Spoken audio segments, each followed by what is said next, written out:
almost like verify something to elevate it from what is fan fiction to canon. Yeah. And how can you incorporate that into whether it is just like acknowledging it in the product, actually using a storyline and like putting it into some of our content. Have Pharrell just put a line in one of the songs. Exactly. Exactly.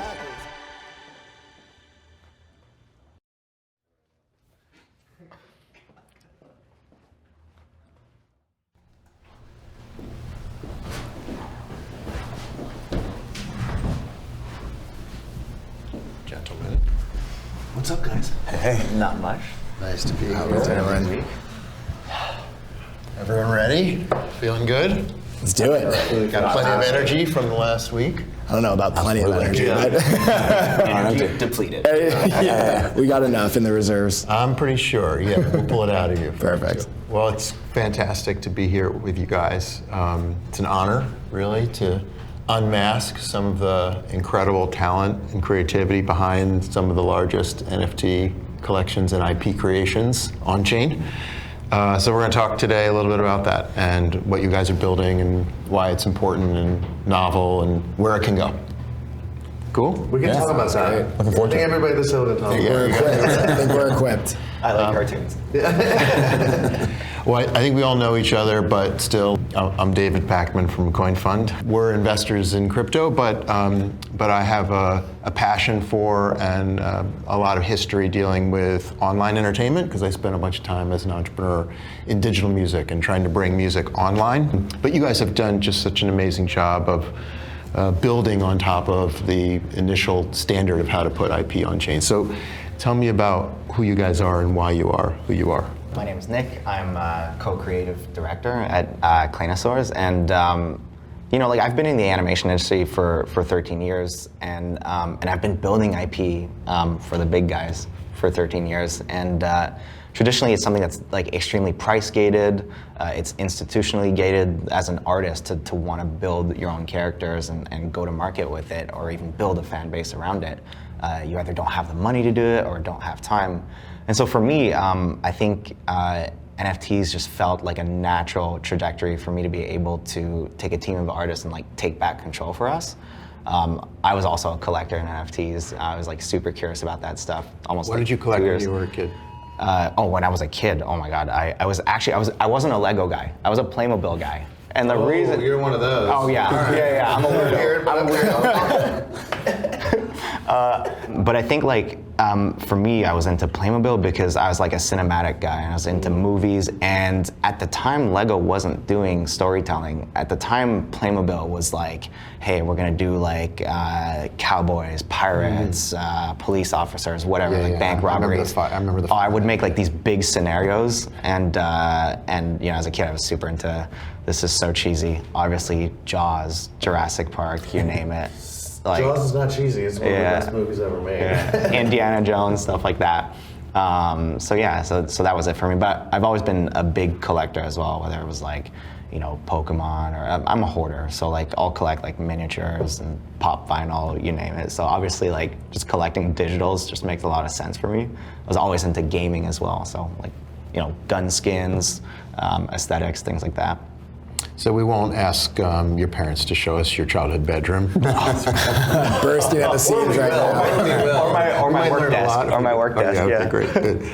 All right, Andrew. Yeah, I mean, I think from my perspective, being sort of the business side of Claynosaurz, I was talking to Nick a little bit about what they were doing on the creative side, and that gate kept feel that he had with his team and everything, and looking at it from that biz side and looking at the entertainment sector and just feeling it as a consumer, where you realize, my God, my attention is everywhere.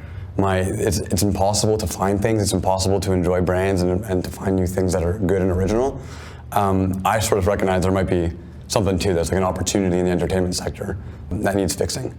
And it occurred to me that big studios like Disney and Marvel and these guys at DreamWorks making movies had captured the value chain so well for so long.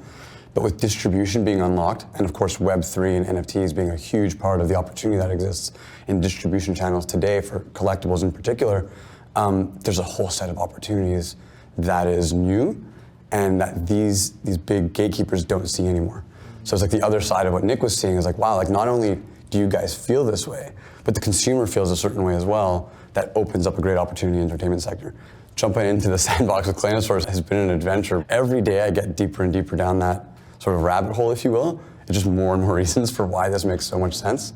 And also, like, we grew up together, so. Well, yeah, I know. Yeah. You didn't say Yeah, that. I skipped the fun part. You know what that bedroom was. Yeah, so Nick didn't just call some random person in the phone book. Yeah. But he was always watching us creatives get like highly devalued. I remember early on you were like, man, like they don't pay you guys nearly enough. And honestly, Claynosaurz started with a bunch of artists doing this in their part-time. And now we're a full-fledged business. We've got offices, we're talking to big partners and so on and so forth.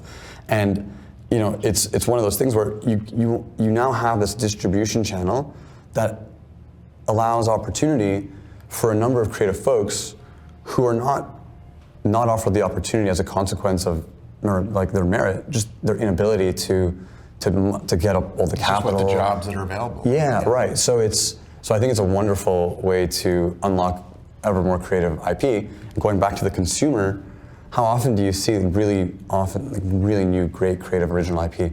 A lot of big studio budget goes toward Marvel movies, Avatar, like things you've seen before. And don't get me wrong, those are great. It's just not original. It's not original. Yeah. And so I think there's a lot of opportunity to unlock original IP and build brands with community and really unlock this creative talent there's a lot, it's abundant. Well, we'll talk a bunch more about that and also Claynosaurz, but Austin, Yes. talk about you and Doodles. Of course, hello, I'm Austin, lead strategy and BD at Doodles. I've spent a decade in entertainment. Really arming the rebels is something that I've like really identified with early on in my career. I was an independent artist manager early on. I worked at Amazon Music negotiating contracts with independent record labels. And it was very apparent to me very early that there was a lot that was broken within that system, from how artists were getting paid to the transparency of who owns what. There was a lot that needed to be rebuilt. And so after leaving Amazon, I actually moved down to LA and started an independent music distributor, basically to help independent artists get their music onto Amazon, Spotify, and the rest, and also educate them and give them more financial literacy. And I think through that process, this was when like Web3 was like starting to take off, and I was seeing a lot of musicians really lean into that and be able to create more revenue for themselves and more opportunities and deeper relationships with fans than they ever could with streaming, right? Because you put your music on Spotify, you don't know who is listening to it, you have no direct way of reaching them. Even when you create concerts and you are having your fans go directly to that, it's the ticket masters and the Live Nations that own all of that data. There's no direct relationship. And so Web3 for them was not only a way to capture revenue that they were worth, but it was also a way of building deeper fandom. So that was something we identified pretty early on at my last company at Venice. It's actually how I found my way into Doodles, just like going deep down the Web3 rabbit hole, and ended up connecting with Julian, our CEO, and deciding to come on board about a year ago. But yeah, I think we're all kind of aligning on this principle of like seeing something that was broken in the old system and finding opportunities to really empower creatives in this new system. Bear Snake. Hi. I'm the only one using the silly name, huh? I love it. That's my gamer tag when I was a kid. So Yes. I'll keep it short. So I feel like for me, I've been pretty fortunate to sort of be a part of the molasses moving legacy entertainment business, and seeing the pros and the cons of that. I've also been on like the front end of sort of the democratization of content, right? Like I was a screenwriter for a while. I did a lot of actually stuff with DreamWorks and animation primarily. And then I got pulled into this company early on called Maker Studios, which was an MCN, which is a multi-channel network. And so this was around like 2011. And the reason I was drawn to that was because I was in a system writing scripts.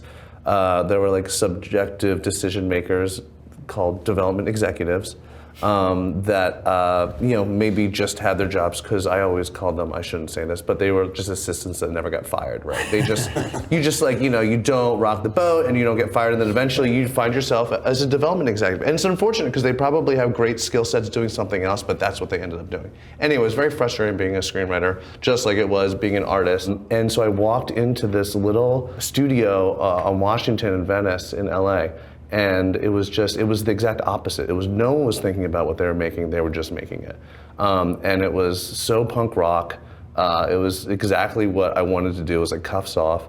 And so we grew that to 300, 350 people, and we ended up selling to Disney in 2015. But what was cool is it was the first generation of digital influencers. So you think of people like PewDiePie and Markiplier. These were people that I got to see on the front lines, like redefining that relationship between fan and franchise. And at that point, the franchise was themselves, right? There was no fourth wall. They were talking directly to their customers, like, comment, subscribe.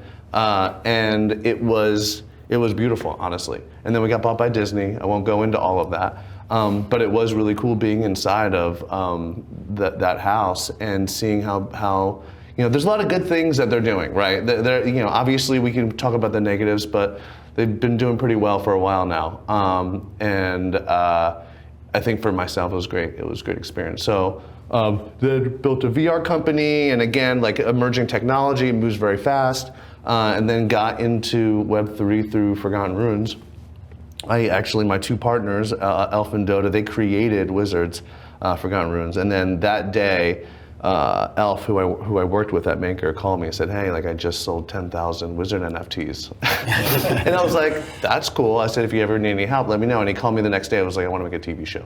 And so I know how to do that. And so we did that. And so it's just been really great to like take all the things that I've gotten to do across a lot of these different industries, and randomly I've just sort of found myself in a place where I feel like I can be relatively dangerous and get things done. And so I know we're going to like dive into all these different points, but I love it here. I'm never leaving, and have a ton of respect for all the things that you We can be friends.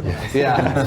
I love when you're like, they weren't thinking about what they were doing. They were just like doing. It's just as flawed, by the way. Just as flawed, but it's different. Well, you've been through it like as a screenwriter, and for me as an artist, like I always felt, when I say gated, it's also like creatively gated, where like held back. You mean? Yeah, I think because a lot of when there's so much money at risk building fresh IP, you've got the suits essentially making all the decisions, and a lot of times as artists, like we spend our whole life having a pulse on what people want, on what like speaks to people, and I found myself always being like, man, I know, I have a good feeling for what people would actually want, but usually the answer is like, oh no, it's too risky. But then you look at things like Everything Everywhere All at Once, and that is what people want. They want ironically, the most risky things are the things that create the next meta. Yeah. But everybody's so afraid to be the first and try something different because you just want to squeeze and extract as much value out of the thing that works today.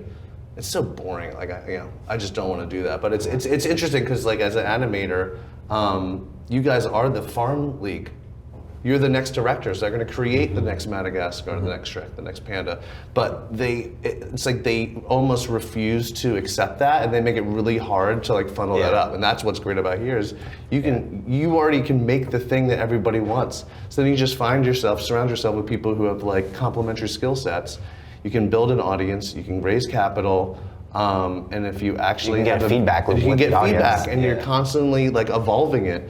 It can be a perfect system. It's still still early. There's a lot of flaws, but I think it has potential to really like grow IP in a way that any one of these studios would love to have a new IP that walks in that's already running. They already have the spark, right? I mean, all of our projects probably have made more money than the opening weekend on one of their major tentpole films. So they should be filming at the mouth. They're not, and we'll talk about that. Yeah. Well, there's a difference between actually making new movies and being an entertainment company. Yeah. True. Right? Like a friend of mine once said, like, Taylor Swift is the entertainment business. Derek Trucks is the music business, right? Like, so there's like generating creativity, and then there's marketing it to its extreme, right? So I heard two themes emerge here. One is unlocking creators for more creative output, experimentation, taking risk, and the relationship between creators and fans. Those seem to be the two main themes that have driven you guys to be sitting at this table. So let's work on that for a minute. Let's talk about that before we move on to like how you build the businesses around the creativity. So what is it about Web3 that you feel like has a bunch of promise to improve this relationship between creator and fan, or unlock more risk taking, more creative output from creative people? Anybody grab that? I mean, I'll always talk, so you guys just tell me. Go, please go. I think for us, we started with building storytelling tools for the community. We don't have a series of best-selling books that like is like our Bible for our world. And so if we're all speed running, right? Like we're running as fast as we possibly can. Probably running faster than we're supposed to. And in Web3, if you, for us, we feel like if we can create our world faster if we bring our community in and they're actually contributing to that. So explain how you do that. So we have this thing called the Book of Lore. So the way we do it is called the Book of Lore. It's on-chain. You own a character, a wizard, a soul, a pony, a warrior. You go to the Book of Lore, you verify, connect your wallet. It flips to the page of that character. On one side there's the character, on the other side there's a blank page. You can write one word, you can write 200,000 words, and then you actually put it on chain and connect that character. And if you sell it, the next person can archive it. But point is we have almost 5,000 original stories written by our community. And it's beautiful. And so when we go hire someone to write our comic book series, what do? They read the Book of Lore. When we hired Derek Kolstad, who created and wrote most of the John Wick movies, what did he do? He read the Book of Lore. When we hire a game developer to come in and make a game based on an IP, what do? They read the Book of Lore.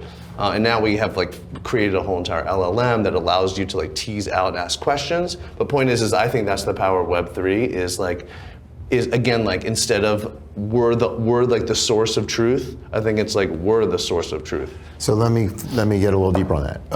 We have fan fiction, right? We have Wikipedia models in Web 2, right? Where we have the community contributing, filling in the gaps a little bit. Yeah. This is taken to a complete extreme, and you own it, right? So the contributor adds to the Book of Lore, but then owns what they're writing about, the story pieces they're telling? Yes, so we have a hybrid royalty model where every holder has a non-exclusive right to their character. The only other person that has the right to tell stories with that character is us. Every time we use, because it's all on chain, every time we use it's basically Rails to find out where did this seed of the story come from, those are payment systems back to those people.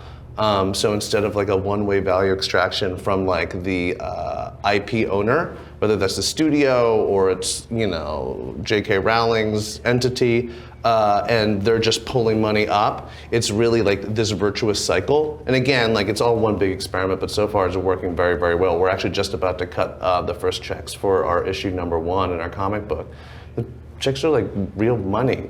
So on the creative contribution side, have you had to go out and pull creators in, hey, please write for this, or has it been completely organic, just people falling in love with the character? People fall in love with the character. I think for us, we're so patient.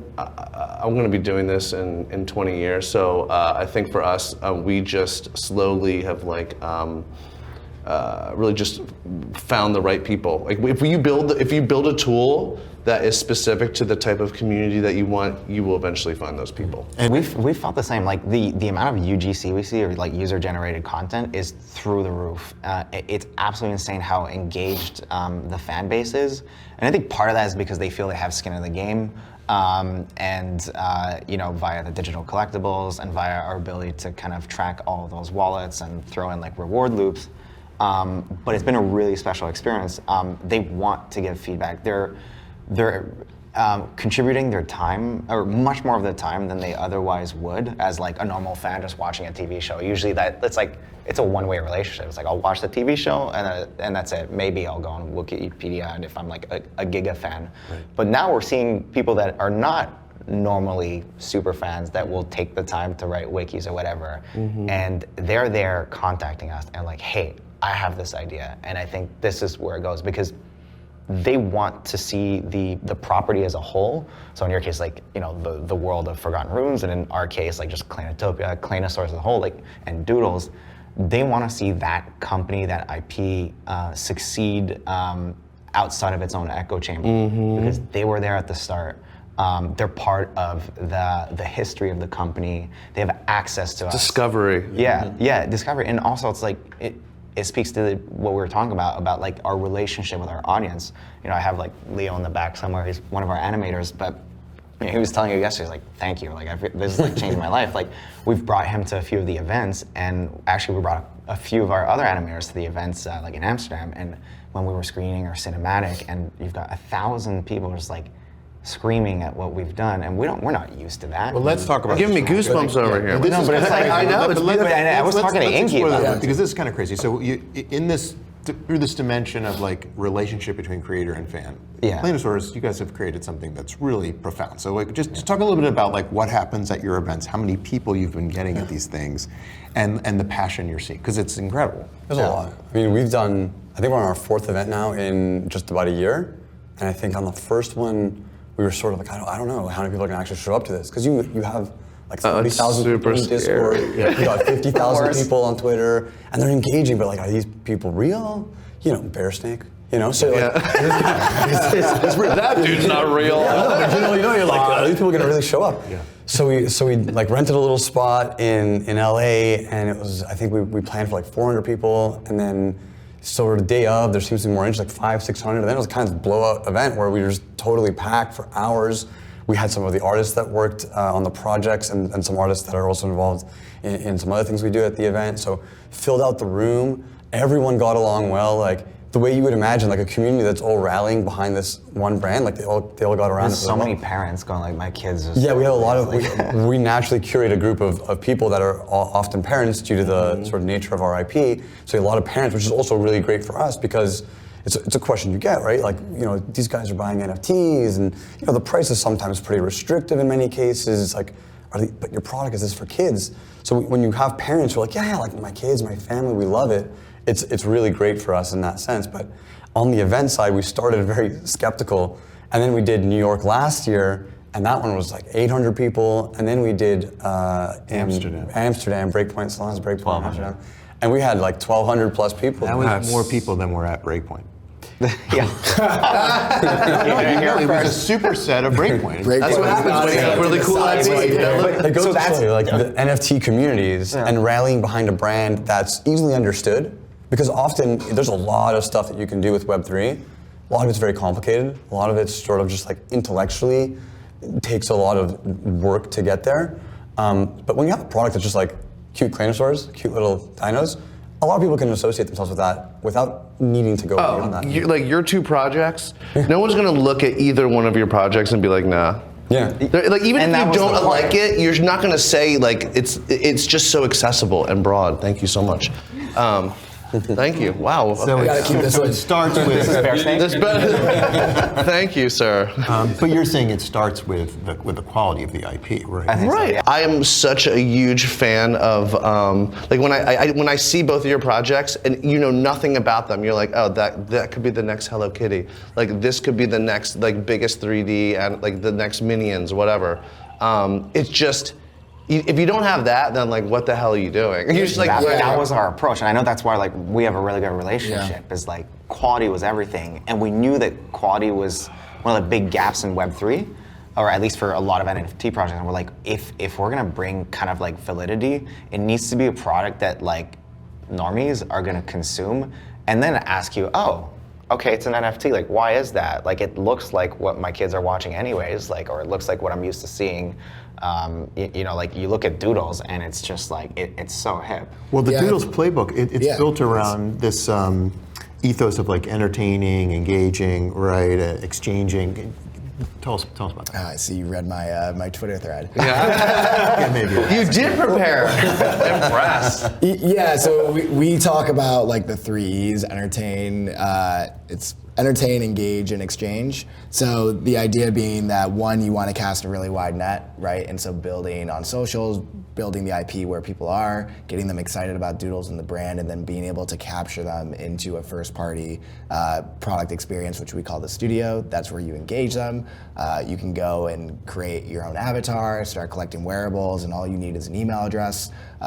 What people typically don't know is on the back end, that's all happening on chain. And so we're creating a wallet for you. And then when you're ready to go to exchange, so like you've collected these great wearables or you want to do this certain experience that requires that it's on chain, you can have a self-custody wallet and you have an ability to transact. So if there's like a super cool like sky puffer wearable that you want and you see someone else selling it, you can peer-to-peer exchange that. And I think that's like really powerful. I did also want to touch earlier when you were talking about quality. I think it was like Jobs who talked about how you start with the experience and work your way back to the technology. And I think often where a lot of people in Web3 honestly get confused is that they want to start with the technology. They want to continually push, well, like this is so great, like forget about the experience. Yeah, exactly. Like forget about the experience, the UI. Like people will use it just because like it's light years better and like the tech, and like that's just not true. And I think when we developed the IP from the very beginning, we knew that it had to stand on its own outside of Web3. It had to stand on its own for just being quality art. And then we would be able to work our way backwards to the technology and build more engaging experiences for the community. Okay, but let me ask about that. I think it's so easy to say, hey, the IP's got to be incredible, right? We can't launch this project unless the IP is great, right? Okay, great. I have a whole spiel about this, but let's go. Let's on Doodles for a minute. Like, I mean, the IP is great, but how many versions were thrown out? Like, how much testing was done? How did you know it was great? Well, so I actually, my experience with Doodles starts as a community member. So I joined the week of Mint because I really identified with the art, and like I knew the co-founders and their experience in Web3. I knew Burnt Toast, who was like already a commercially successful artist in his own right. And so this was not, at the time there were like a lot of anonymous founders that were coming and just releasing a lot of crap into the marketplace. And these guys all had like bona fides that I could buy into. When you ask about like how many versions, I actually know, because I had the fortunate opportunity to go up to Burnt Toast home this past holidays in Toronto and actually have him take me through the archive and look at all of the individual sketches and iterations and all the different body types and how he thought of all the forms. And I'm a business guy, so like very much like I look in awe, and it's nothing that I could possibly touch, but it's incredible to see like the iterations. And even to the event we just had last night, Project Gray is, the culmination of us building towards this animated special that'll be releasing later this year. And it was really the creative team at Golden Wolf and Burnt Toast opening their sketchbooks and showing all the variations. So a lot of what people saw last night was like the 5, 6, 7, 8 like character variations, and potentially we'd even show them what the final version will look like, to all of the individual notes and like the scenery and descriptions. And so the team has been working around the clock on that, and it's constantly evolving. I feel like every time I look at the animatic, like something has changed. Like the voices have been put in, like the effects are starting to be put in. Like it's a really incredible that excitement deep you experience, feel watching the animatic, as someone who may not understand it, that's what the audience feels. 100%, and like traditionally we don't show that shit when we're working It's like on you these do the behind the scenes once it's successful. Versus now you're like, don't you want behind the scenes when you're behind the scenes? So our approach was that is, one, we knew that like if you show them that while you're doing it, they're like, hold on, there's a level of care here. And someone that cares is probably not going to screw me over. So and expertise. Yeah, right? Exactly. But I think it was also like, it was really exciting for them to be a part of that journey, and sometimes give us they might not know they're actively giving us feedback, but we had teams sifting through all the comments. Like we were looking at everything, and I was like, okay, people actually like the color red a little bit more, or whatever. And we were like, strategically, we were feeding a lot of making of 6 months before ever minting. But what we were doing is kind of like making it a lot more airtight and having just a bit more of a pulse on what like the audience wanted while we were building it. Like, tell me there's like no better way to be building goes back to that feedback loop that you're talking about. Exactly. You could be lean, you can change this over time, even once you've minted, once you've like created your IP. I mean, look at Tom and Jerry. The thing's changed like 20 times since it was built. And that's okay. It's okay to be doing it for the next 2 years, to be kind of like refining the design. Have you made some changes after you shipped? Yeah, a little bit. And then we've introduced like new, like we've just changed names. We've introduced like pop culture-y kind of community names as well, like Sky Chickens and whatever.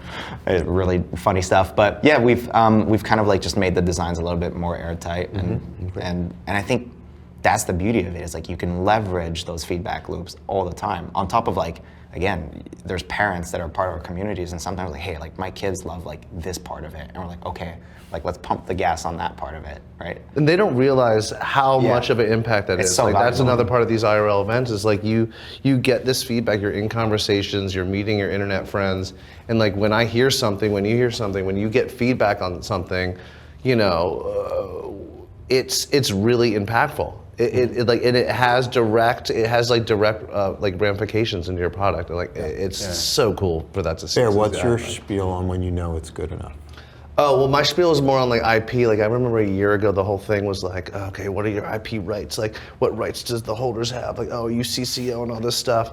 And like my whole thing is like, who cares what rights you have if no one gives a shit about your IP? It's like the reverse. It's like what if you have rights to something that no one cares about, then it doesn't matter what rights you have, right? And so I think there was this like obsession over sort of the structure around the rights instead of like what you're actually making and the product and the characters and the story and so I think it's kind of gone away because I think projects like us, and there's a handful of others that have really just like concentrated on like making the thing. I think time is like the best antidote to our space. And because everybody's been so anonymous to date, like as a consumer, you don't even know who's doing this. Like, do they have any experience? Everybody was saying, we're gonna make a TV show, we're gonna make comic books, we're gonna make video games. And then there's like, so some people like never actually intended to do that. They just knew that if they said that, they would sell out. Keywords. Then there's people who like really were like, we're gonna do that, but they didn't know how to do it. And they fumbled the ball. And then there's people who like say they do it and they know how to do it, and then they surround themselves with people who are even better at it, and then you can actually get it done. But you don't get to that third part until like you're 2 or 3 years in. I mean, we're coming up on 3 years. Yeah. And so I just think like this whole idea of, and it's supposed to be messy, right? I mean, it's so new, it's all experimental, but I think this idea of like, what rights do you have? No one's proven the model yet. I'm so excited to like start cutting these checks of characters that are showing up. Like we structured all of our payments, that they all signed license agreements. And I structured it around the SAG model, where it's like there's the lead, there's the supporting actor. It's a lot like animation, right? Where you have like literally counting lines in the comic book. Even if you're like your wizard or characters in the background, like you're getting paid for like being part of that. And so anyway, point is a lot of these, I know Penguins are doing this, but these it will take a while, but like slowly but surely they seem insignificant now, but these rails and these systems that we're building, I think will get adopted over time, and we'll look back now and be like, God, like how fun was it that we were actually like tinkering, like building I think when you stuff. say like no one's proven the model, it's like it's one of the most exciting things about being there, like with you guys and with everybody here, and like you know with Apple Music, it was the same thing for you. It's like uncharted territory is so fun. I wouldn't have anything and it's less. special, You're in the right? formative Like, days, right? It feels like we're going to war together. I don't know what it is, but it's like Well, I We're think literally at the war table right now. it's even like changed our go-to-market, right? And like you go back to the relationship between the brand and the community, and it not being this like one-directional megaphone that just like goes out into like this, you know, broad audience. It's like you actually know who the community is. And so like we recently did a collaboration with G-Shock. And we did the entire collaboration around like an alien, which yes, I have. There you here. go. There it is. Got a Alexa here. And so we centered the entire campaign around an alien, one of our green aliens that was like coming down from space and like touching grass, and like everything he like touched turned to grass. And it's like a touch grass motif. And we have a set number of aliens in the collection. And so we actually reached out to them before we launched and had them participate in the go-to-market, where we put out like a cipher that you couldn't decode. It was impossible to decode. And we like left it up for a couple hours. And then we let all of the aliens actually tweet out the key. And so that was like how people figured out that, oh, we're doing a pop-up at 2G in Tokyo, where we did a big pop-up there. And then all of the aliens who participated got a token, and that token was redeemable for the entire collection. So if you were one of the green aliens, you not only got the watch, but you got an alien vinyl that was signed by Burnt Toast. You got a one-of-one print that you could not buy, and I think that's a really big thing when we think about like value for the community. Like the financial things, I think it's really like interesting and fascinating to explore, but I think doing things that money can't buy is like where we're really trying to lean in as well. And yeah, having them participate in the experience. And what was more impactful, I think, as excited as all the aliens were, was the rest, Really excited. and they were very excited. It was the rest of the community, their reaction of saying like, oh, like I feel seen, like that could be me next time. Yes. And that was like really powerful and something we want Aspirational. to double down on. We got asked that question by a big media company, and they're like, but do they care if they're not winning and someone else is? And I was like, actually, there's pockets of people that everyone wants to see win within the community. Yeah. And whether they're like, okay, in our case, there's like, a couple of T-Rexes that are kind of like influencers. And when they start showing up in the content, the whole community feels like they were in on it. Yeah. And like you say, you can't put a price on that. And it's a very tough discussion to have, because we're like, no, we're telling you, like, greater calling is a thing and it works. And there's some things that money can't buy. Just being part of the journey is something, if 10 years from now we're like competing with Paw Patrol or whatever, like you can imagine how special that is for the people that were there at the start, who are still seen by us, still come to these events, whether it's the VIP events or the larger events. We know them all by name. Like they're part of the family, and they're part of these little experiences that are essentially little pilot test programs for bigger things that we want to do. It's so cool. It's so cool. The important bit is that to create a great brand, you got to have community around you, and they add so much value in all the ways you guys have described. And to go back to the question you asked earlier, David, like what does Web3 let you do? It empowers that two-way channel you guys have all touched on, which is the rewarding. And there's like different ways of doing it, right? There's experiences, there's these like really cool exclusive things you can do. There's straight up like these licensing deals. And you can't build a brand without community, and you can't build a brand without these really great fans. And so we've discovered this wonderful way to do it and reward them, in like rightfully so, right? Imagine being these folks who are doing these wonderful, sort of Star Wars has a great fan base of folks, writing their own lore and their own stories. In many cases, these things get much more traction than even some of the new movies, right? Like they're crazy.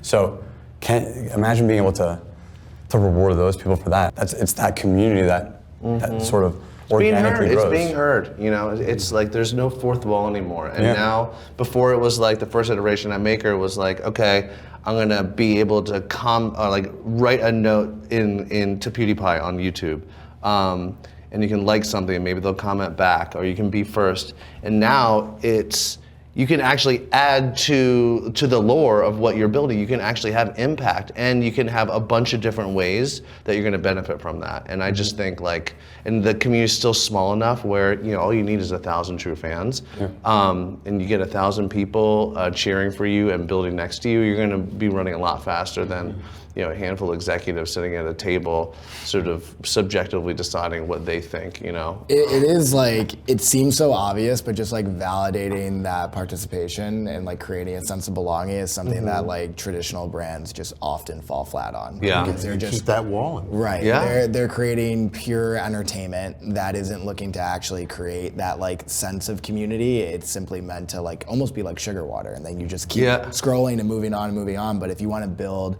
a deep and meaningful relationship with these individuals and have them come back for more and more and more, you have to see them. You have to really see them and validate that.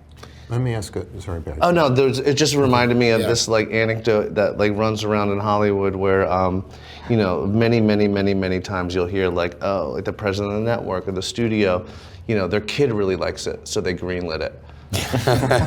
and there's some validity to that, right? But that's one child. Yeah. N of now, one. and what's that? N of one. N of one. Yeah. And so we're not talking to one child, we're talking to like thousands of people. And so it's like the validity of like, oh, there's this third party validation from a kid.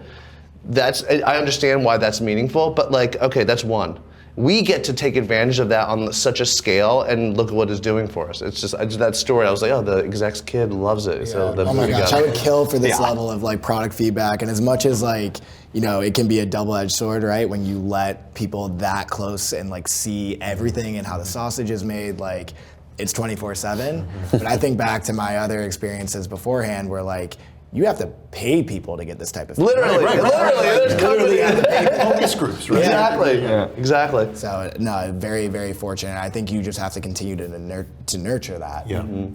All of media is about storytelling, and we've Supposedly.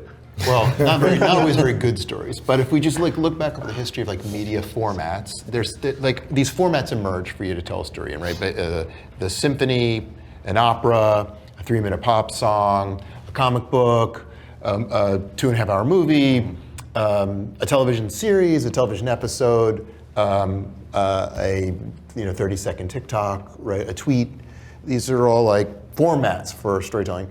It feels to me like in Web3 we haven't landed yet on what the format or formats will be for telling stories, and I want you guys to tell me what it's going to be. How do you tell stories in Web3?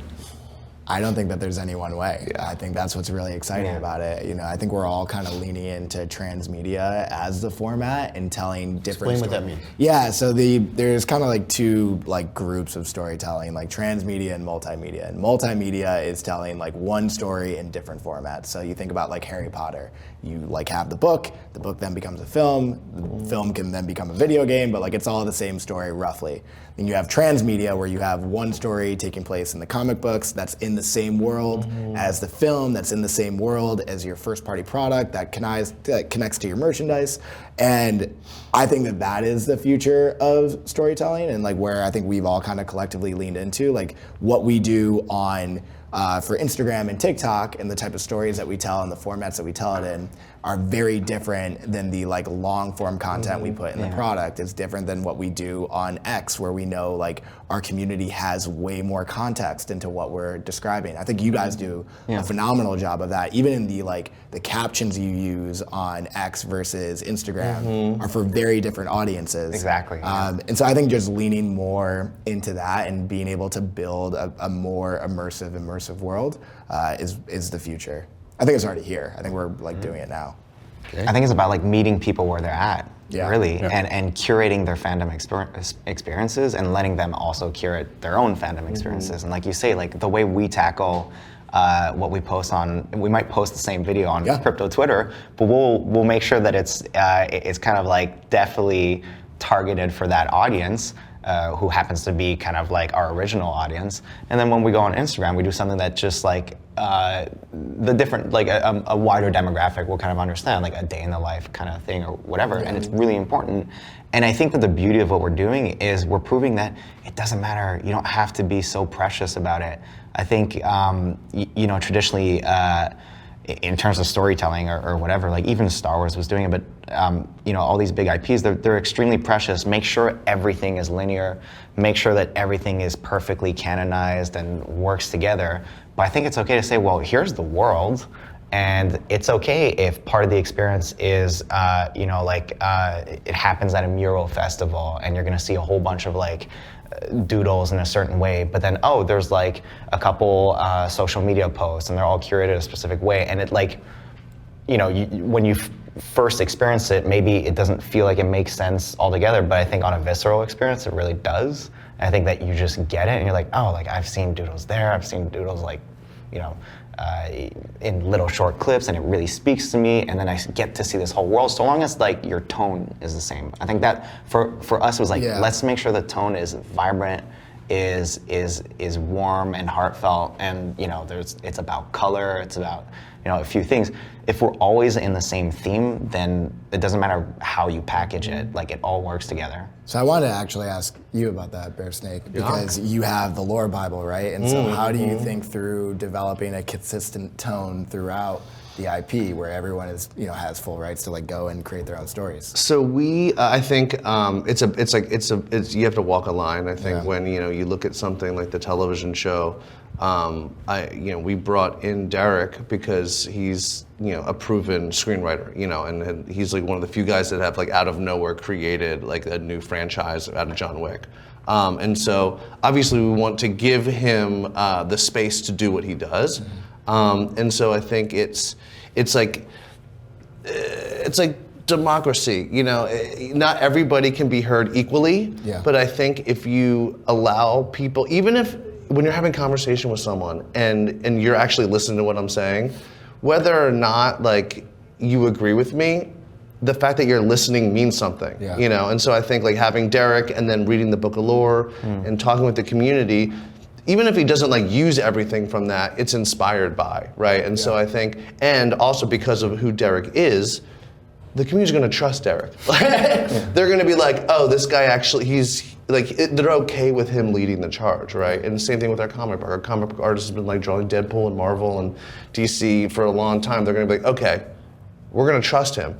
And they get to see themselves through their character and that interpretation, so that's kind of fun. But it is that like, you have to build that trust. And so I think if you put the right people in the right place to sort of lead the charge, and they have to be inherently sort of collaborative. There's a lot of screenwriters that would hate to work with our IP because there's like they want to do their thing. And so I mean that's why I love Derek. But like I think you have to. It's a balance, And is there sort of an approval process? Like, does Derek sort of have to chime in on a major decision? Like, if you guys are thinking of. I don't know, if like one of them like fan wants to kill somebody off, and you're like, right, well, like the big story arcs and the characters. So Elf spends a lot of time. Two partners, Dota, who's an incredible dev, and way more than a dev, just amazing human. And then Elf, who has more of your background, Nick. He's an animator, a general artist, incredible, but he's also like an amazing storyteller. And so there's this collaboration where it's like part of my job is just creating space for like him and Derek to talk. And he's almost like the translator, right? Like he's the one who's like, okay, Derek's like, well, what if we did this? What if we did these storylines? And Elf's like, okay, well, but we have these characters, so let's use these guys, and then like sprinkling all these Easter eggs that he's pulling from. So it's kind of like an orchestra or just being in a band, right? Like everybody's bringing something a little to the table, but not everybody can be in charge. We kind of think of it, I mean, very similarly, where like it's a beautiful thing, and you brought this up earlier, like the UGC, like the community-generated content, and just even we're kind of building this in reverse, which you mentioned earlier, where like the characters were put out into the world first, and like people will just have ideas, and like the more content that we put out there, the more ideas it gives them, the more ideas that they have, like it gives us ideas, and so we've been thinking through like, how do you almost like verify something to elevate it from what is fan fiction to canon? Yeah. And how can you incorporate that into whether it is just like acknowledging it in the product, actually using a storyline and like putting it into some of our content. Have Pharrell just put a line in one of the songs. Exactly. So like there's just, you can get creativity and inspiration from so many more sources, and just showing that like there is a place for that, and also having the community almost decide themselves, right? Like creating mechanisms where like they can say, we really want to see this made, like we really like this character, this storyline, and then just naturally, because we live in a world where like these NFTs are also kind of passports and digital identity, and people like create notoriety for themselves. Like it gives us inspiration to be like, oh, we want to bring that character into like what we're doing and further build out that lore. I think for writers or even creators like willing to entertain that, like many cooks in the kitchen, it's a much more rich experience where you're not dealing with writer's block anymore. You're just leveraging some of these ideas. You're like, actually, I never thought of that. Like, that's hilarious. And then you're seeing that like there's 50 other people that find that hilarious. And you're creating pockets of internal pop culture, which is really important to that OG community, right? And for the rest, eventually, let's say like, okay, there's 1 million people that's looking at like the Claynosaurz account, but there's a good 10 to 12,000 people for which some of those ideas are really, really intimate. And it's a really special experience for them. And in some cases, it was literally their idea. And it's it's really been an awesome journey to kind of like just leverage that stuff and like I say, just make your own product a lot richer and deeper. The amount of times we've had like the Leonardo DiCaprio meme of pointing at the TV, you know, like incorporating someone's character and like whether like any sort of like asset or animation or just like even sometimes we have like a bunch of artists in our community. We're very fortunate in that regard, and like having them do some of the creative like on whether it's for like our community like council initiatives or what have you, and it gets everyone. It goes back to like seeing other people succeed and like being happy for them as well. When we were growing up together, we were both starting our careers. It sort of occurred to me that it looked to me, without sounding rude or pompous, that there was like this set of work was becoming commoditized. Yeah. And Nick was coming home and like describing these offices of like 1,000 people, and they're all animating like one frame at a time. But these are not folks who are just there to like animate. These are a lot of people who through Nick and in Montreal, we have a huge number of people who work across this pipeline. These are really creative people who have like wonderful ideas and are prepared to work on them, and they want an outlet to contribute those ideas to the world, right? Like they want people to share that vision with them. And distribution is so locked off, and production, especially for 3D, is also quite gate-kept. I mean, it's an expensive endeavor to go on. But again, using NFTs and using this paradigm that exists with unlock like creators. Yeah, you unlock this ability to have folks like that participate. Maybe we could, that was awesome, by the way. Thank you. Maybe we can talk a little bit now about how the brand comes to life in products. I might let Andrew go, but I'm a romantic here, so and I used to collect physicals all the time, and I think when I enjoy something I'm watching, I kind of want to have just hold it in my hands a little bit. But I think that there's like a beautiful marriage of kind of linking the digital experiences to it, because you can extend the life cycle of that physical product. That physical product can actually evolve over time via the fact that it does have a digital twin. And I think for us it makes sense. Like, we built the product to have toyetic potential down the line. That was how we designed these dinosaurs. They've got like flat, stubby legs. They've got everything was built in like a rounded fashion, which is funny because you guys as well, like there's very few straights in Doodles. It's all like curvy kind of textures. So we built it for physical products, but we knew very well that we were going to do like a marriage of both. But yeah, I think it's an extension of experience, really, right? Like Nick is saying, like you have this physical thing that you can now put it into the digital world and have a digital twin and have those things interact with one another in a way that you couldn't. Like a traditional toy company is a commodity business, right? Like you go get a toy, you bring it home, that's your consumer experience. Now, like we've done plushies where you get the plushie, you tap a QR, you have a little egg incubating, you go through a whole story to get to that thing. So you have this digital component. And it goes without saying, younger generations are going digital, and they're going digital quickly. And it would be silly to ignore that, right? So having that digital twin is really, I think, imperative, or not necessarily a digital twin, but that digital extension and experience is imperative to the longevity of the product. It also lets you communicate with your consumers on an ongoing basis versus having that one moment of magic at a store. And inversely as well, right? Like we're building a sort of digital companion game app where it's going to be an sort of interactive storytelling experience, and you'll have our characters in there and items and so on and so forth. But now imagine you've progressed through sort of part of that experience and you get to a point where maybe your prize is something physical. And like Nick said, like you've had this digital experience, but now you've got this tacit feeling of having that thing on your desk or at home, or better yet, you're a kid, you show it to your friends at school. Like it's not just like I'm telling you, but I actually did it. Like check this thing out, and it adds to that experience. And I think it's super important in a day and age where everybody's on a phone or on an iPad, and I think a lot of the time those experiences can be super negative, or I think you were saying like sugar water, right? Like it's not value add, right? It's not necessarily, you don't feel good about it, but it's kind of a bit of a dopamine drug hit. But why not make those experiences much more meaningful and marry these things in such a way that you're able to have like a healthy experience with the digital, right? And I think that's super important, especially when you're talking about a product like ours. Claynosaurz is definitely very, very easily catered towards kids. So it's a lot of thought we put into that is we don't want to to serve, again, water, sugar water. We wanted to serve a product that parents can get behind, that everyone can enjoy together, but recognizing that kids are going to be on digital, right? So let's create these different touch points, physical, digital, that interact with one another. And even if you go beyond that, there's other things like sort of augmented reality.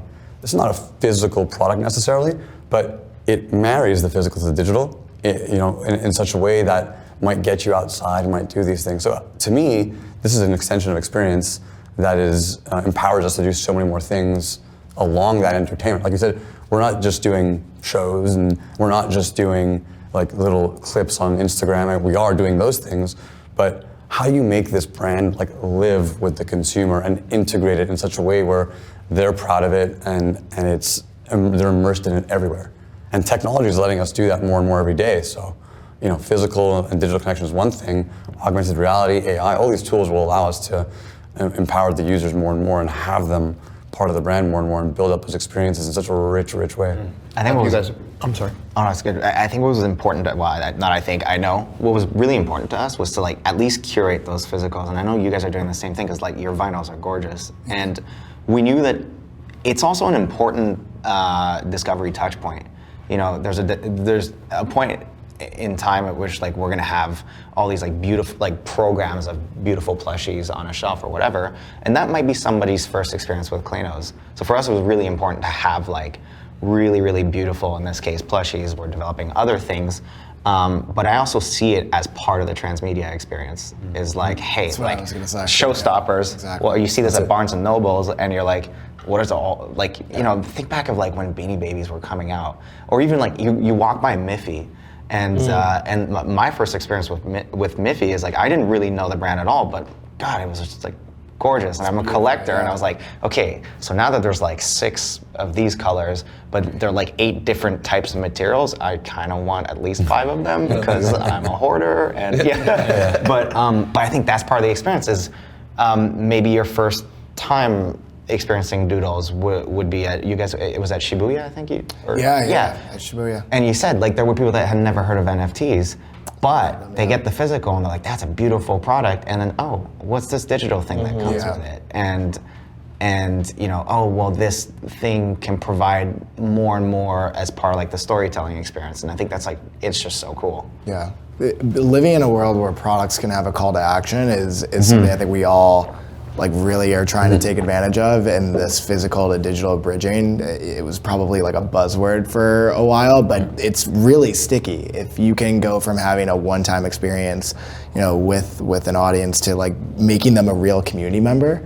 We've been trying to do that with all of our products. So last night at our event, everyone that came in got an IYK card. And not only is that a nice physical memento, and it's got our logo on it, but if you tap it, you were able to actually go through a sign-in flow and collect a digital poster that we released yesterday. And so we're looking for those touch points everywhere with the watch.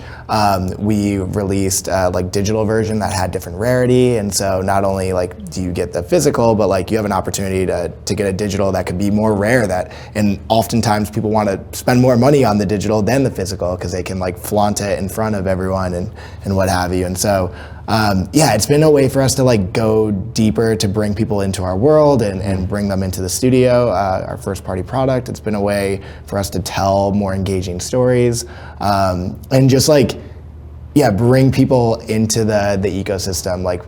We did a chip on our Alien vinyl. It was the first time that we chipped one of our vinyls, and if you went to claim it, you got an Alien record vinyl. So Alien vinyl. So yeah, a little way, a little funny joke to be able to tell with our community, that helped to extend the lore a little bit further. And the whole campaign was the aliens traveling to space. We did a lo-fi radio station, he's putting on different music. And so it just helps to build a more robust experience, where now people are thinking, it goes back to the community generated content. They're thinking of more stories that they can tell and how they can participate. So it's giving them more ammunition to build an experience. But for us, we've been very, and I know you guys have as well, very intentional with the products that we do release.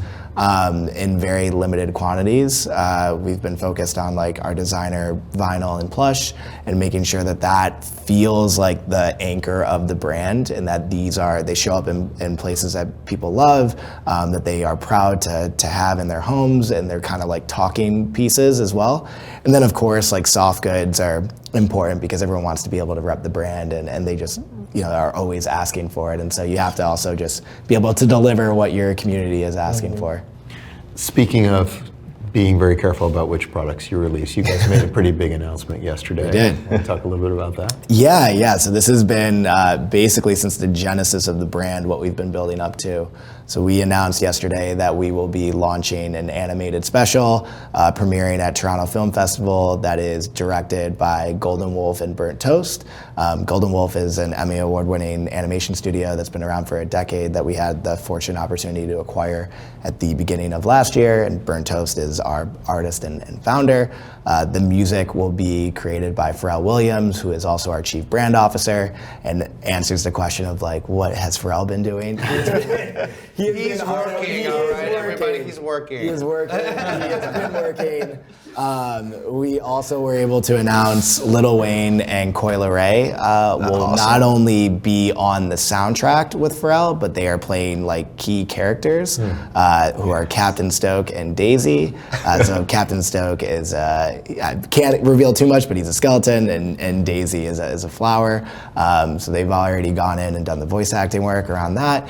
And we're really looking to build this as a new way of telling immersive stories. So it's not just a traditional go to a festival and premiere a short film. It is like an entire digital collecting experience and rollout that will really build on and what we've been doing for the past 2.5 years and bring it together. As you go down a traditional product route, like a film, right, Sure. with a soundtrack, are you partnering with traditional distributors of film and music, or are you guys doing it independently or differently or on your own, or is there a Web3 angle to it? Yeah, it's a mix. Without giving away details on partners, we're certainly like leveraging experts. We are fortunate to have a pretty deep music background. Our CEO, Julian, spent his last role as the CEO of Billboard. I came from a music background at Amazon Music and at Venice Music, and so we definitely have some bona fide chops, but we're also leveraging distribution and label services and building that out as well. And then as it really comes to the distribution of the film itself, we're committed to it releasing at Toronto Film Festival and having a global release. Where that global release actually ends up being, we have not announced yet, but a lot of interesting conversations there. Speaking of working or not working with the traditional film and TV industry, Bear, I hear that you guys might have turned down an offer last year for an animated series with the traditional guys. Yeah. What was the thinking behind that? And I think if we're gonna do it, let's like really try to do it, and not just like fall back into like what's comfortable. We could talk. I could go off a long time about this, but essentially, what ended up happening was, like we packaged the show, right? Like we have Titmouse, which is an amazing animation studio. I go way back with Chris. They're incredibly talented. Overall deal with Netflix, like they are one of the best. And we have Derek, so we have the package, we have the IP, all the things.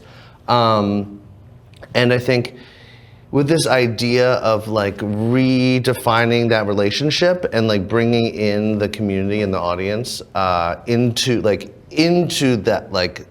business in a lot of ways, I think the traditional distribution system is tough, I think, for the initial creator, right? I think, if you create a television show or you write a script, you're going to get a very small piece of that back end, right? And so you're going to get, depending on your resume and what you've done before, Derek Kolstad may get more. I got less because I wasn't as successful as him when I was writing. But even at the top, like Spielberg's the only one that gets these deals where you're like getting half of whatever. I think that's public. And so anyway, they wanted it, but it was like, here, okay, cool, we'll take it, and like here's your little thing. What am I supposed to do with like the 2 points? Right. Yeah. Because I'm not doing it for money. I'll tell you, if people are trying to make TV shows and films to make money, you're going to have a rude awakening. We're in Web3. I don't think we know how to generate revenue in interesting ways. We have to own enough of the property and the revenue generated from these things to be able to share with the people that are helping us create that as a community. So if you're just going to sell a TV show, like, what is that going to do for you? I don't think it's going to do much. Yep. People could disagree with me.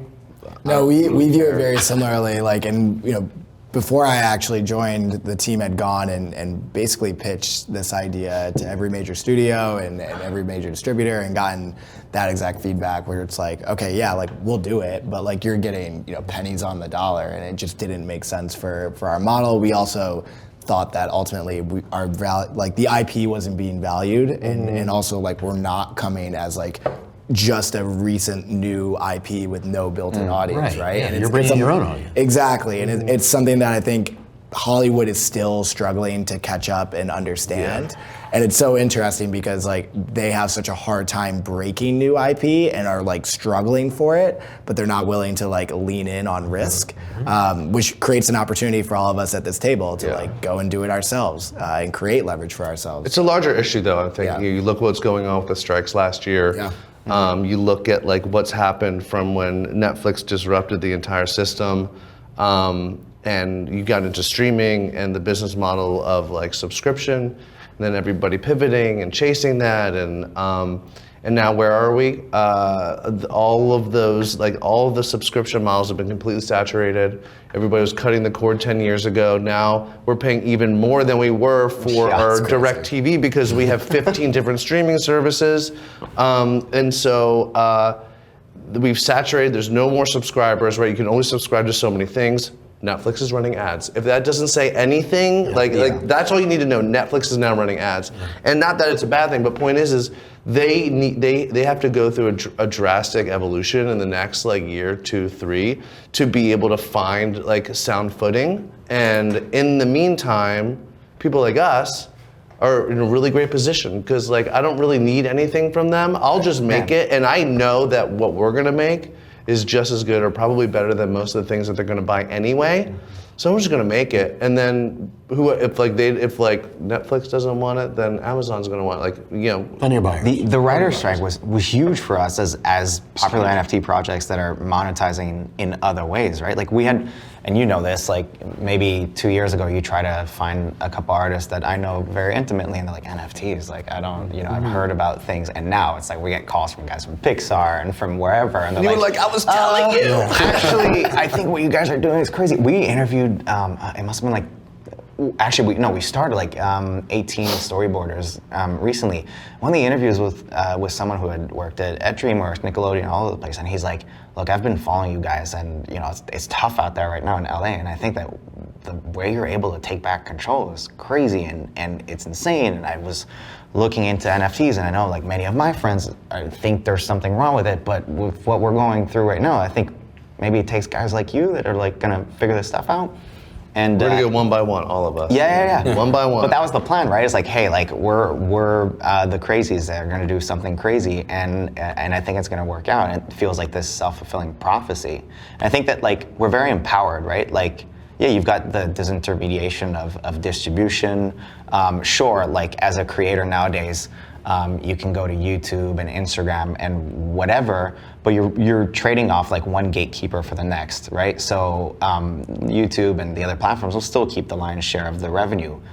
But if you go to market the way we do, we're monetizing our early development cycle via the sale of digital collectibles.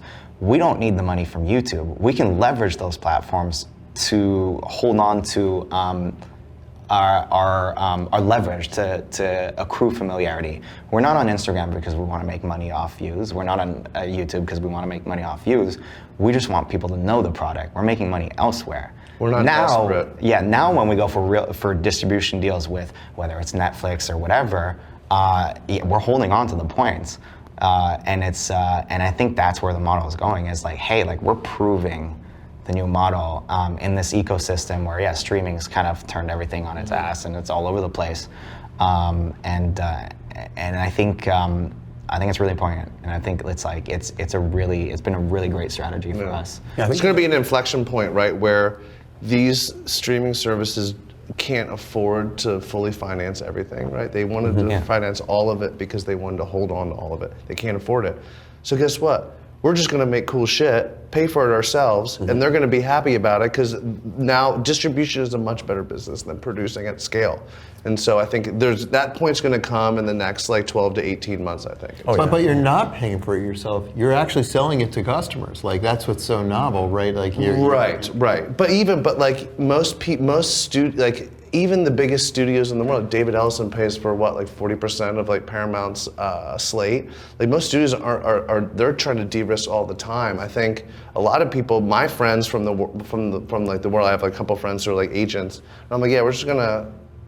Well, I'm not sure if I'm supposed to say it, but like we're gonna put a lot of risk on the table because I feel confident, right? And so anyway, I think that inflection point is coming soon. Yeah. I think there's also something to be said about the risk component, right? Like there's a lot of capital that goes into taking a brand from zero to something, especially like the traditional way. Forget what we're doing for a second. All these big studios with all the money in the world, they're like, like you said, executives make these decisions in a room. That's the next big movie. We're going to give it $50 million or $100 million. It's a big decision, which is why you have non-creative people making the decisions because the money people just feel like they know better when in fact, like you said earlier, they don't, right? And so now you have this paradigm where you can take a brand and de-risk it through the very thing we talked about earlier, like community, right? You've got people here, you've got people interested. And we talked about, telling stories. Right now what we're doing is telling stories, much to what you said on the transmedia side is, on all these different atomized ways where you might enter here or there. So setting the stage, still a long story that you want to tell, or at least in our case, like it's still a story behind all that stuff.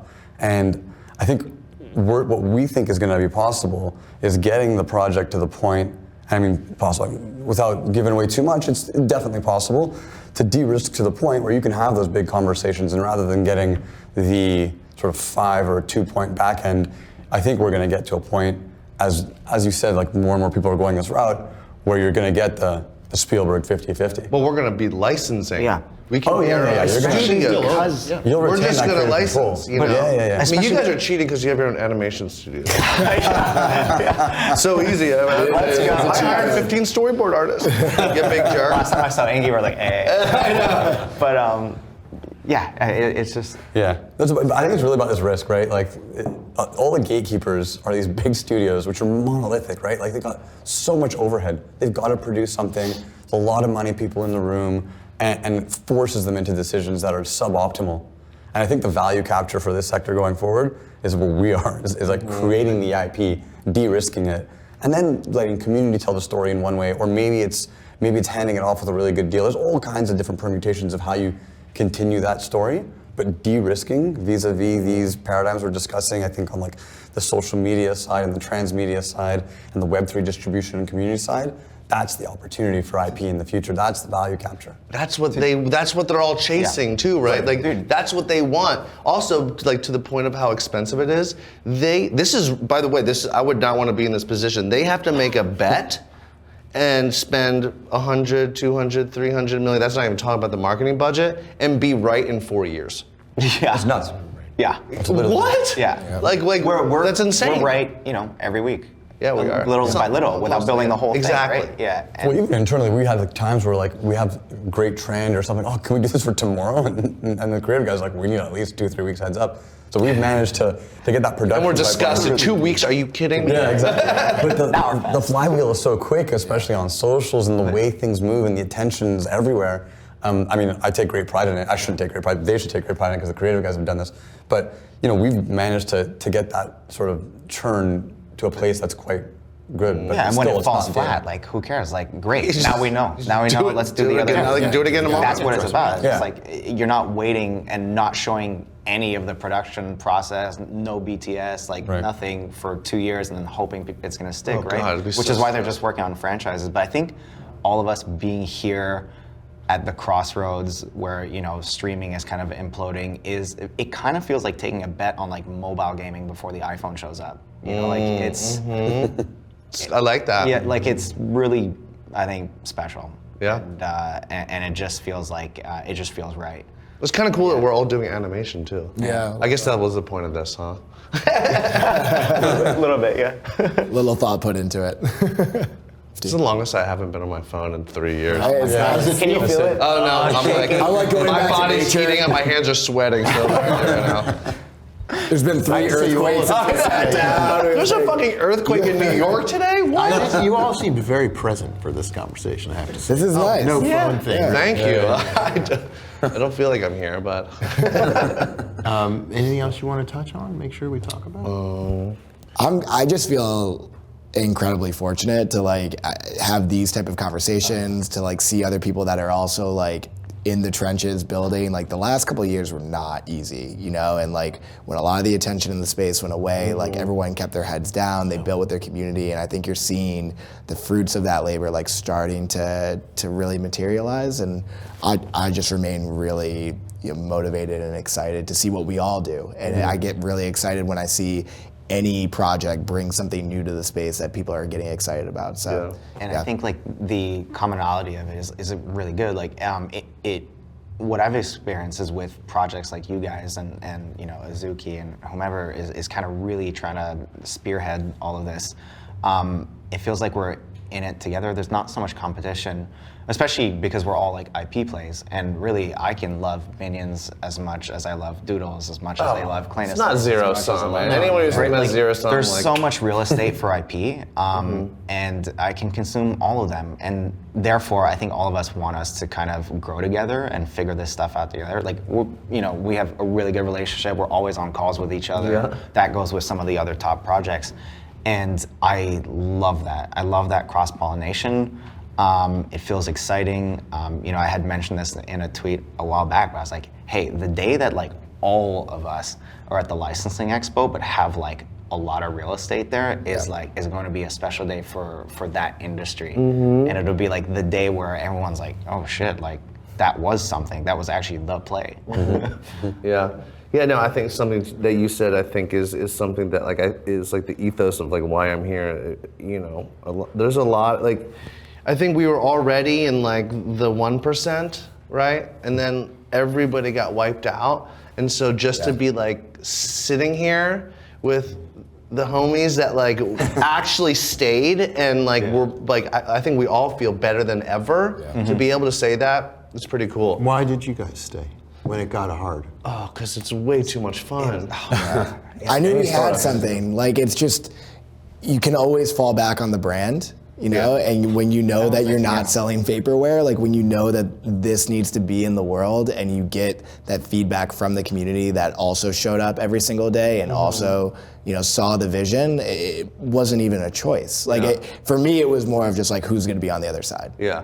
I mean, but it's true. It's like, it's not even your decision to be here. It's not really our decisions. I mean, it kind of is, but it's the decision of the community. If our communities if they went away, 100%. we would not be sitting at this table. Yeah. And so I think it's the fact that like they stayed and you're like, I feel a certain way, they feel a certain way.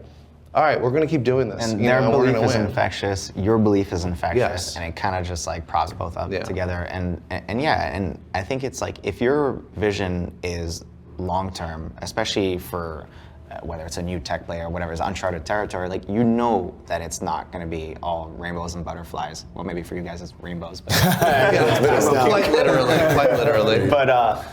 But we knew it was going to be hard. We meant it right after We knew. FTX. It's always nice to say in retrospect you knew. Yeah. Of course I knew.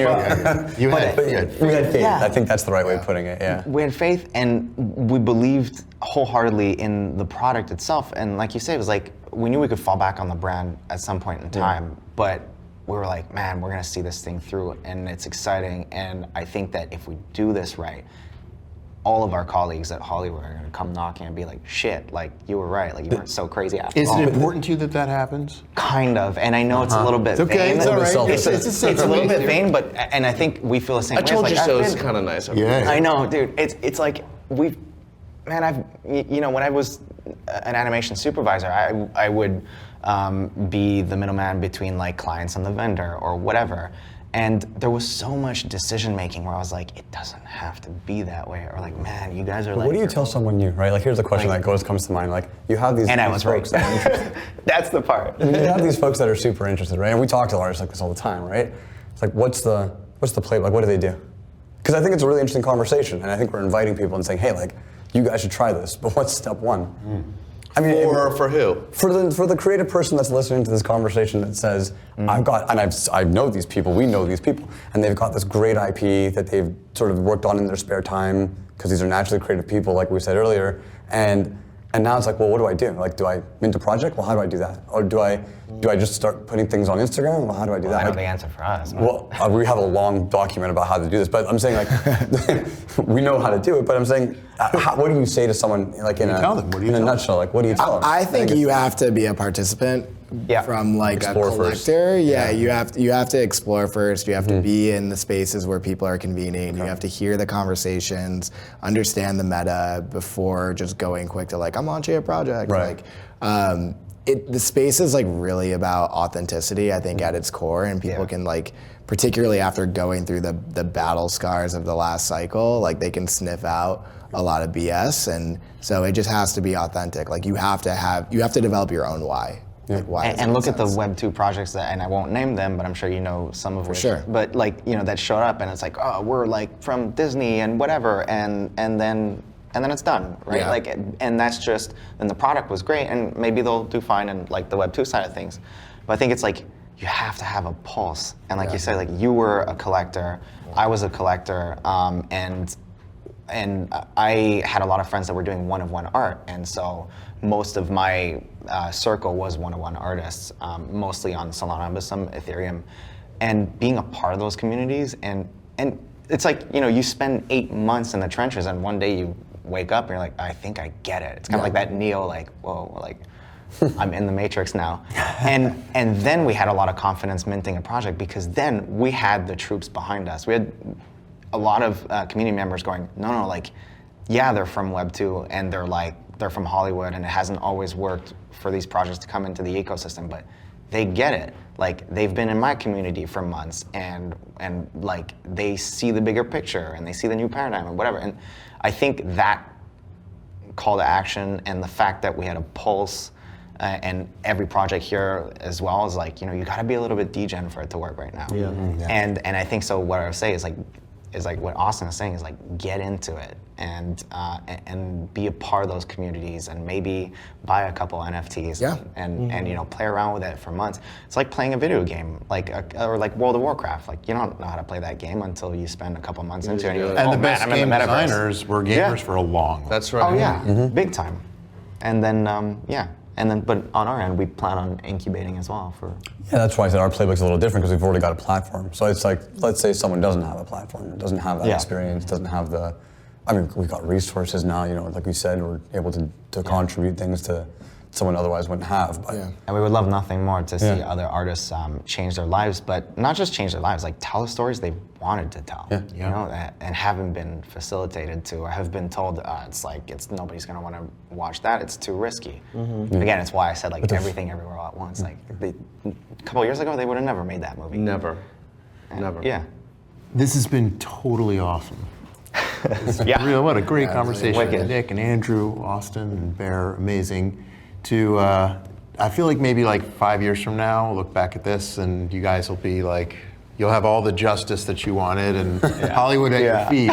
But it does, to me, feel like we're still in formative stages, right? There's still some primordial soup going on. It has not congealed yet into, this is the playbook, this is the platform, this is the packaging, this is the format. You guys are going to keep experimenting with that and getting that rapid feedback, right? And I can't wait to see what you guys continue to build. It's amazing. Yeah. The We'll do this again in communities are so 5 years, passionate. but before. We will? Way before. Right back here. Very cool. Congrats to all of you. Thank you. Moderator of the year right here. Let's go. You just wrangled us, didn't you? I just read what was written. Good. That's all. This was great, man. Yeah, thank you so Thanks, much. guys. It was real fun. Yeah. Sweet.